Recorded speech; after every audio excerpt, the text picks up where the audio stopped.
Good afternoon. My name is Dan Brook, a retired clergy and academic from Hudson.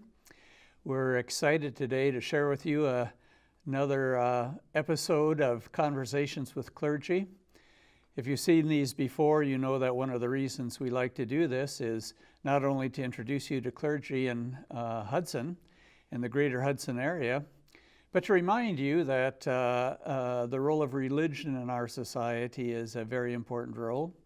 It's one of the 5 major social institutions that really undergird and identify the way we live our lives. And while politics makes the news always, and economics, and even education and family, the church often is not spoken about all that much. And unfortunately, in the last couple of decades, some of the conversations about the church have not really reflected the essence of what the role the church has played in our society. And so we consider it an honor really to introduce the people who have prepared long and deeply and given their life in mission and ministry to serve the people in this community and elsewhere. And so I'm excited and honored today to introduce to you Pastor Ladd Sonnenberg. I'm going to put him on the spot in just a little bit and have him introduce himself, where he's from, a little bit about him, and then we'll continue with the conversation with gratitude to you for sharing this time with us today. Pastor Sonnenberg, it's great to have you here. Thanks. Glad to be here. Why don't you just, actually I'm going to start a little bit toward the more recent of things. Mm-hmm.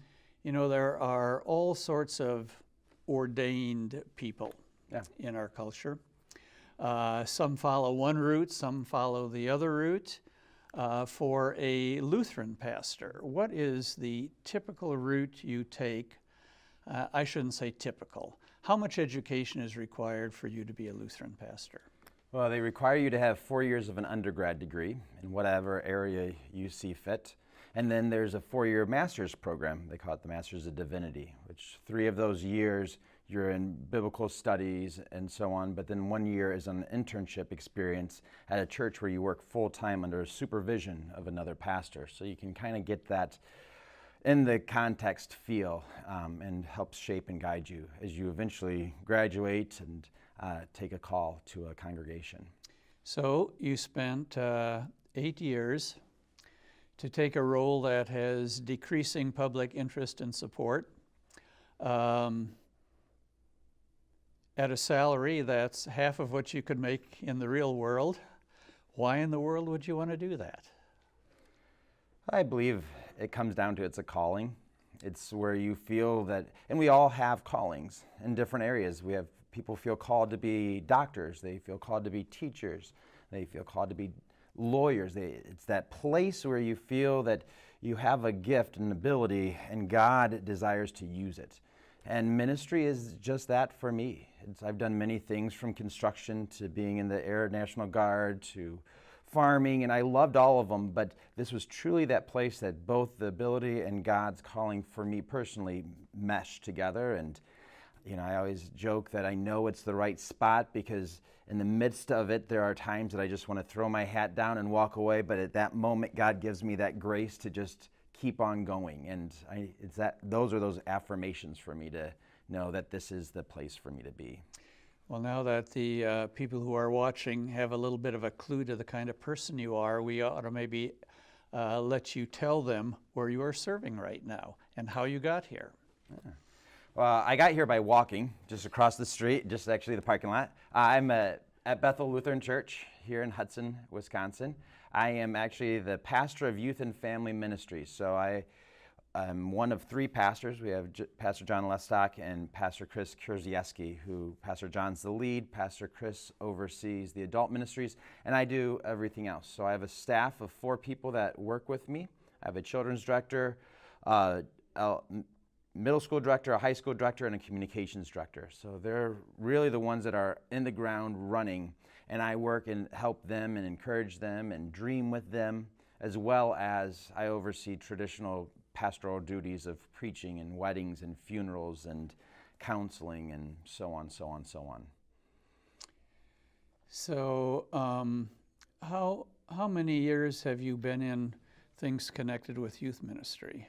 So since about 2000, I've been involved in service, so doing mainly youth ministry, being the youth director. And then for the past 7 years, I've been an ordained pastor, serving in 2 different congregations. For the first 5 years, I was in Springfield, Illinois, at St. John's Lutheran Church, and then now I'm here at Bethel.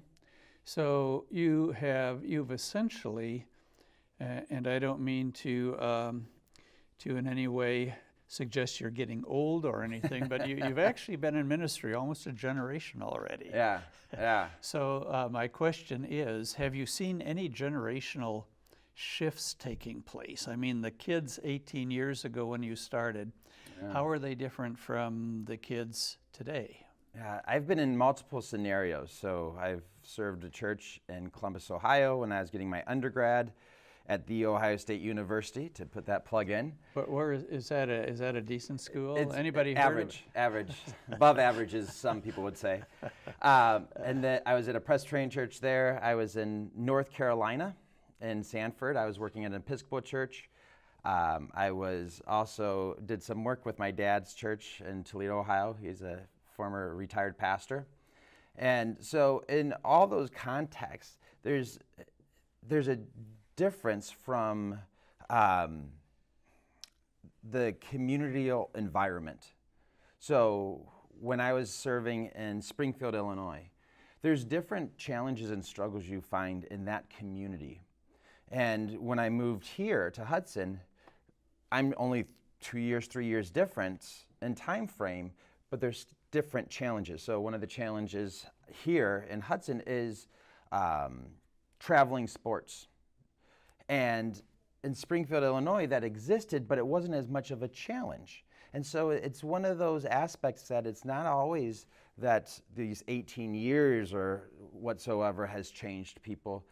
Each area has its own challenges, their own temptations, their own priorities and values. Even in North Carolina, had different values. I mean, you're in Bible Belt land, and so people's view of the church is different. In Illinois, it's different. Now we're in Luther land, and so it's interesting to see how not even time frame, but just location in the United States affects how people view church, how they view it for their families. Is faith a public thing? Is it a private thing?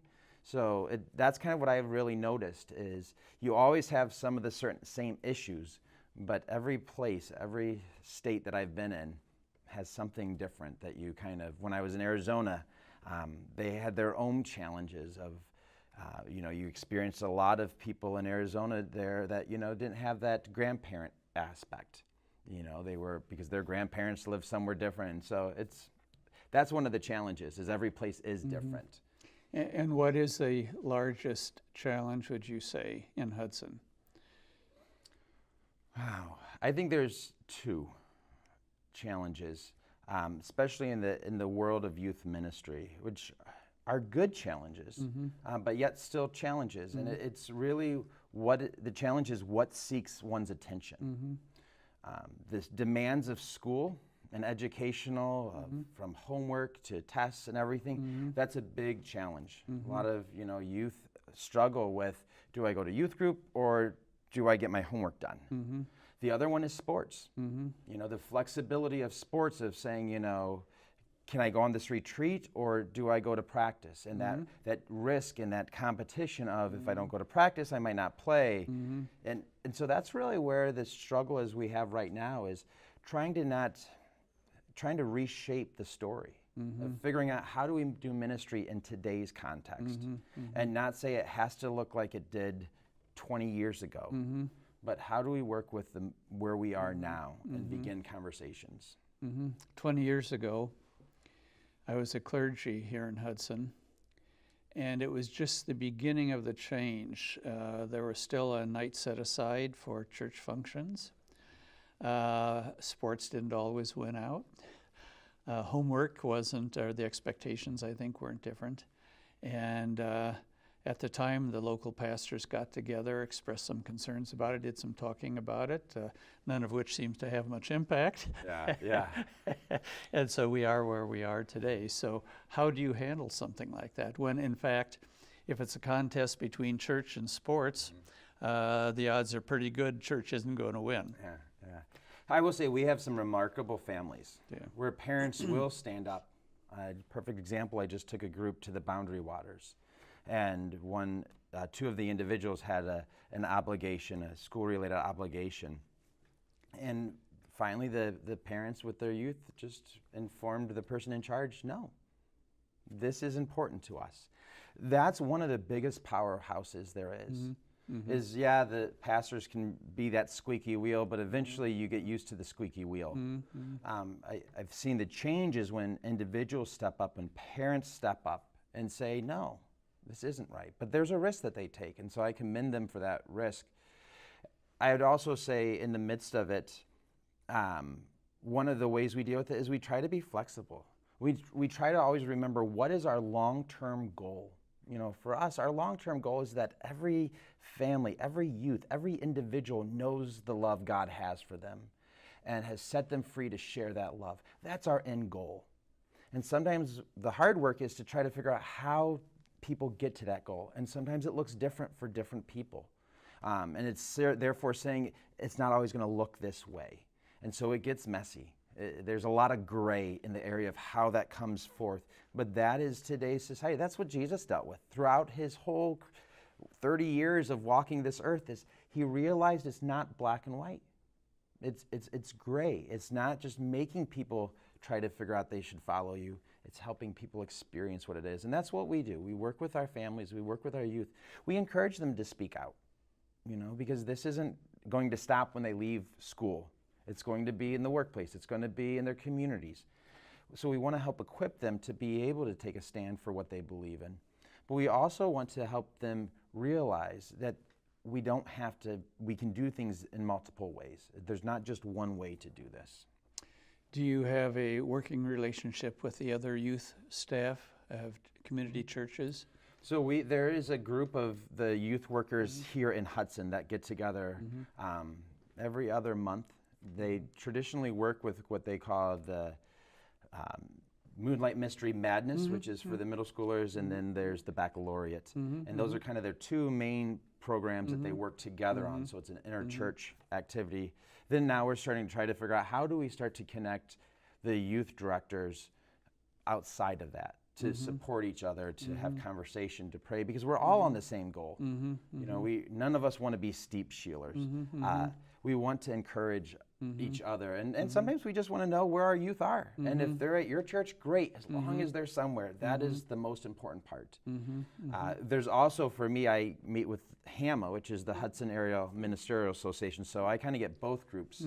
I more meet with the HAMA group for the clergy side, and when it comes to the youth director side, I more do the coffee side.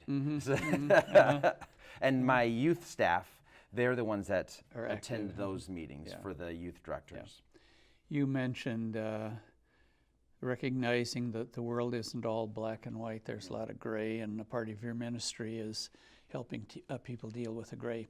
We're living in a time, and actually in a community, where there's a lot of unfortunate division because of people seeing things black and white.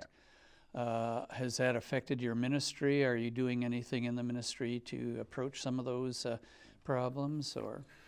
Well, there's the two sides I always think of when I look at ministry. We just had the longer table event in the larger picture of helping people see that we can sit together and have differences. You know, there are more, as people have said over and over, we have more in common than we have different. The problem is you focus on the difference and not the similarities.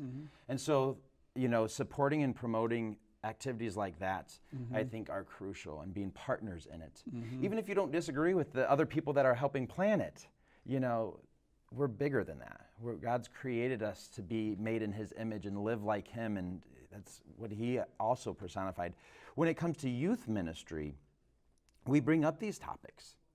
We give the youth an opportunity to share and have conversations in small group. We really try to help people see that this is a place a safe place to come. And you can be who you are, even if you don't understand always why you feel this way or you think this way. As I always challenge people, is it's a journey. Where you think you are today might change in 5 months or 5 years. Keeping that open mind is the goal. And therefore, the best way to help others see where you are is to share your story, to share where you think, not within the goal of changing your thoughts to be mine, but then being open to hear the other person's thoughts and realizing I can respect your thoughts because they're your thoughts, and I'll respect mine because they're mine. So that's really where we work with our youth when big issues come up. And a perfect example is last year when one of the big shootings took place in the schools in Parkland. You know, we addressed those. We wrote notes to all the youth families in our church to start to talk about, let's not coward from these topics, because the church is called to be the mouthpiece of God, and we have a lot of mouthpieces of God that shoot different directions. That's right. But if Bethel itself or St. Pat's doesn't speak, then everybody assumes we believe what everybody else believes. And I think there's a big disadvantage to that, that they categorize you as you Christians, or they categorize you Lutherans, or you Catholics, or you Methodists, or you non-denominationals. And I think we always have to be aware and careful to share what we believe so that others can know. As I always joke with people when I was on internship, I'd hear in Arizona every now and then, "Oh, you Christian." And what do you mean by that? And they would start to unload their luggage. And I'd say, but that's not what I believe. You're putting a classification upon me that is not my own classification. So, and that's what we do in youth ministry. That's what we do in all the ministry at church, at Bethel and other churches. We help people figure out who they are as a Christian so they can have that voice and say, as a follower of Jesus, this is what I believe. Now, to backstep a little bit, I'm really interested, and I'm sure the viewers are, in your family. When were you married? How long you been married? How many children? Have children changed your life? Hardest question. Remember your wedding anniversary. Is that what it is? Well, I've been married to my wife, Sarah, for 14 years. We were married May 22nd of 2004. Luckily, I can remember that because I can still do math. We actually met at a Presbyterian church in Columbus, Ohio. So I was getting my undergrad and I was doing youth ministry at the Presbyterian church, and she came on as a program coordinator. And so, as I always joke, it was hate at first sight. We disliked each other because I was a farm boy with cowboy boots and she grew up and born and raised in Columbus. And so by God's grace, we got that out of our system and we became great friends, and here we are now. Moved with her to North Carolina where she got her master's degree at Chapel Hill. And then we moved to Minnesota where I got my master's degree at Luther Seminary. Then we went to Arizona for internship, stayed there for an extra year and a half while my wife was working for ASU. And then we opened ourselves up, took a call to Springfield, Illinois. And it's there that we had our first son, Ethan. And then 2 years later, we had our second, Adam. So now we have a 4-year-old and a 6-year-old. So what did your wife do at ASU? She was part of the North American Transborder Studies Department. Really? It took me 2.5 years to remember all those words in one sentence. She was the administrator to that. So she had others that they were kind of a think tank is the phrase she would use. And so they would work with the government of how do we work with the Mexican border? How do we work with the Canadian border? How are we learning from other countries that deal with border issues? So they dealt with a lot of those things. What's her master's degree in? Comparative literature. So she's fluent in Spanish and then she in English. So she's the smart one of the two of us. Well, and the good look one. I say the same about Yeah. my spouse. What is the hottest it got? Where did you live? Phoenix. In Phoenix. Yep, we lived in Peoria, which is just north of Phoenix, the suburb, and then we lived in Ahwatukee, which is right beside Mesa and Scottsdale. What's the warmest day you had in 2.5 years? We were there, we had a 110, 115 maybe. You know, I always joke, it's a lot like living here. When it's cold, it's cold. When it's hot, it's hot. Yeah. The deceiving part there is it's dry heat, and so therefore you don't realize that you're sweating, and it's easy to get dehydrated. But you know, when it's hot there, you just stayed inside the air conditioning, just like when it's extremely cold here, you stay. So the hardest part really was there's 360 days of sun. I mean, I remember going there and after the first year praying that it would get cloudy. It's just one day, right? Yeah, Or just a one little day of clouds.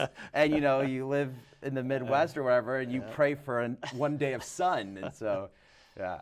So what have your children taught you that you have had the hardest time learning? How to talk to kids about Jesus. You know, schooling doesn't teach you that, as you know. You don't take a class on talking to a 1-year-old 101. And so they ask great questions. You know, my wife and I were talking last night, and they were reading this story of Adam and Eve and the whole thing, and my 6-year-old just got so angry and so mad that they would make these decisions. And, you know, it's meeting them where they are. You know, I have this space gap, as we were talking earlier. You know, the older I get, you know, there's this bigger and bigger divide, and it's always trying to be reminded of how do you speak to people where they are. I know how to traditionally speak to people in my era, you know, or the older eras, because I've had practice, but now it's when it's coming to those kids. We have events at church every now and then. It's Stump the Pastor, where the kids get to ask us questions, and it's a great opportunity because you have to step back and say, all right, I get my answer, but are they going to get my answer? And does it help them? And so that's really been one of the greatest challenges is keeping what's important in front of them when it comes to God, when it comes to life, but also trying to communicate it in a way that they're going to get it and not just zone out. So your oldest son is in the North Hudson School. As I mentioned, I have a son-in-law who is a teacher there, so I know a lot about the North Hudson School, elementary school. He thinks it's probably the best on the planet. That's good to add too. And are you finding it to be the best on the planet? It's a great one. I know there's people that watch and they're like, weren't you just at EP Rock? And it's like, yes. Well, we just moved to North Hudson, so it's our new school district. It is. It's a stellar school. The teachers are wonderful and compassionate and just joyful. And I've just known them for the past week since school started, so it's impressive that they can be joyful in this crazy first week of school. And so I've had a great experience in just the short time we've been there. And of course, EP Rock has a great reputation. We've loved too. They're all EP Rock, good, yeah. It's good. And so you're kind of just settling in as fairly recent inhabitants of the city of North Hudson. Yeah. And your impression so far compared to, I have to confess, he told me before he rented for about 1.5 years in River Falls. And we love you folks in River Falls too, but it's really more convenient and probably better as a pastor to live in the community where you're serving. So we're glad you're here. Yeah. So how does it feel? It's nice that I can get to work quick. And one of the benefits is if I want to get home and my wife works from home, I can go home for lunch. Or my youngest son is at Bethel Highlands preschool, and he doesn't go until after lunch, so I can go home and do lunch with. I wasn't able to do that in River Falls, as you said. We loved River Falls. It's a great community. We'll never forget the pig drop that they have, that my boys love to go to, and they were afraid they were going to see real pigs drop, but luckily that didn't happen. But they now both have stuffed pigs. The nice part about North Hudson is there's two experiences when you live here. You get the historic, you get the downtown, you get the riverfront, but then you get everything else you need just up the hill with your Targets and your Walmarts and your Chipotles. And so the only thing that it's missing is a White Castle. Now, if it had a White Castle, it'd be heaven on earth. But so we like that you kind of get those nice family-owned restaurants that serve great food, and just we have a great time. I have a group that we call Bethel Brews and Bros. So one Friday a month, we go to Hop and Barrel, and we just have a happy hour for any guy that wants to come, and we just hang out and talk and share life together. And it's great to have a local-owned restaurant, brewery that you can do that at. So those are the neat things that we get to experience. The other thing I love is that when I was in Springfield, Illinois, we had about 7 high schools in Springfield. And you're always trying to figure out which high school game you should go to. And you're always trying to figure out on Fridays where you go. Here, you only have to go to one. And so it's so much nicer to have that. I know it's a massive school, and they've done a great job with the building renovation. But it's nice to have that unity that you experience, that, you know, you don't have to worry about, am I going to, what team shirt to wear? I only had to put a Raider shirt on, and I'm safe. How did you get the name Ladd? That's a good question. And luckily my parents are in Africa right now, so they won't be able to see this. My mom says because she liked it. I say I'm the youngest of 5. We grew up on a dairy farm. When I was born, the doctor looked at me, said, it's a lad. Mom said, write it down. We got to go milk the cows. She hates that story. I think it's wonderful. That's why I can share it now since they're in Africa, so they can't see this. And it's the real story as far as you know? No, I have no clue. She just liked the name, she said. Good. But she can't give me any better story than that, so I just go back to this story that I made up. And the name Sonnenberg, is that just Scandinavian of German. some sort? Sonnenberg is German, so you're German in ethnicity, and you're hanging around with a bunch of Norwegians. You know, it's important in Hudson. The Germans are at Trinity, the Norwegians are at Bethel. That's right. And the Swedes are up at Mount Zion. So yeah. The nice part is I can make my own German food. Okay. At Bethel, we have the Scandinavian Food Fest. I can't make that food. So, you know, you work with the people that can do stuff you can't do. So that's the great part about it, is I get fed amazing Scandinavian food. So, yeah. Well, almost everybody was German initially anyway, That's right. In that part of the world. So I don't rub that in when I'm around. So 5 years from now, and you're still here, what influence will you have had that changes the way ministry is done at Bethel, would you hope? Well, I hope I continue to help us live out our mission, that connect, grow, and serve God and one another. You know, it's hoping, always keeping Christ in the forefront of what we do, whether it's through social justice or education or whatever, but we're always doing it because of what Christ has done for us and the calling he's given us. But when I look at, especially at the youth and family, children, youth, and family area, I really hope we become an educating group, that we're able to start to bring in students who can work alongside of our staff and learn the trait of doing youth ministry so they can go out and do it themselves. You know, one of my dreams in 5 years is to work more with Luther Seminary in their children, youth, and family program, to bring in students from there to get that hands-on experience. We are the size that we have a lot more ability and luxury to be able to do those things. We have a wonderful team of staff that can have so much to educate others about, because they've done it for so long. And so one of my hopes is that when people think of Bethel, you know, they think of our preschool, they think of the Scandinavian Food Fest, but they also think that's a place you go to be empowered to do the ministry as laity, but also as trained people. So that's one of my hopes, is that we're able to continue to build that up. So people will be able to continue to do youth ministry, even if it's on a volunteer way, but they'll be able to go to a context and say, oh, I remember I did that for a year at Bethel. I know how to do these things. What was your biggest surprise when you got here? Biggest surprise when I got here.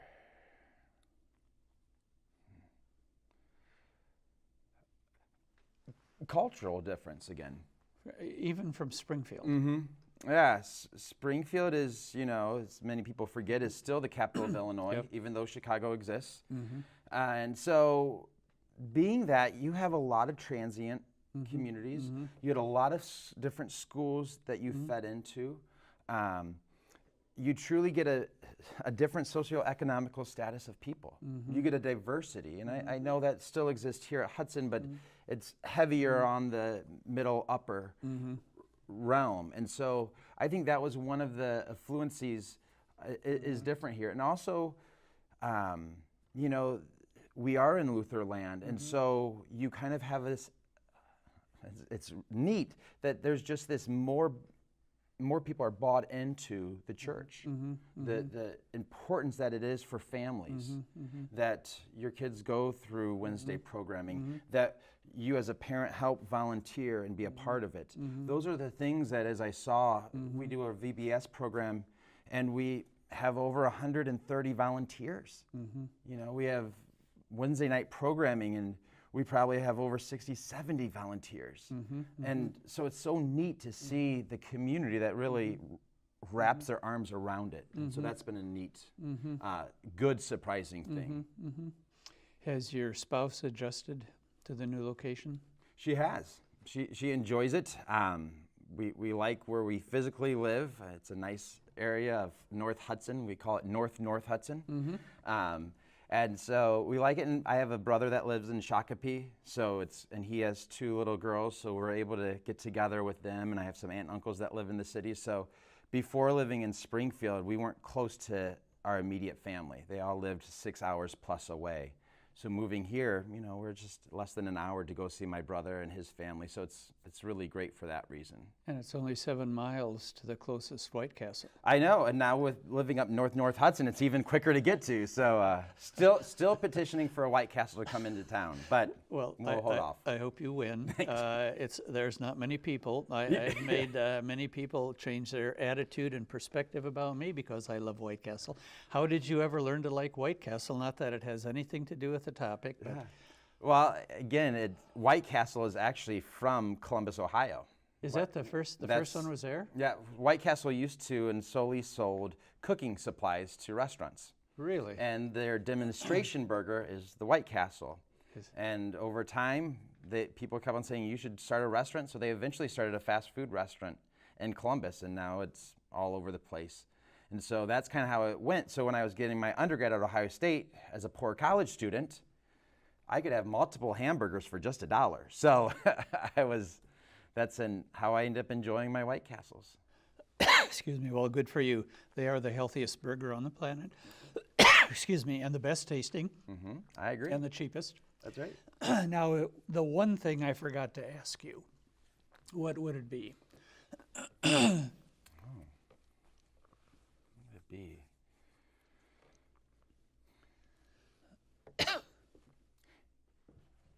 I think it'd be what my hopes are for Hudson. You know, Hudson is so rich in diversity. In the program, everybody has something to offer. You know, I mean, diversity in the form of Caucasian and stuff like that, not as much as a lot of places. But Hudson offers can be a place that is a place that is open and welcoming to people who are different. It's my same hopes for Bethel in ways that we continue to keep our own arms open. That when people think of Hudson, they think of Christ who welcomed those who were different, and he journeyed with them. I really hope that Hudson continues to be that place that others want to say, we want to be like them.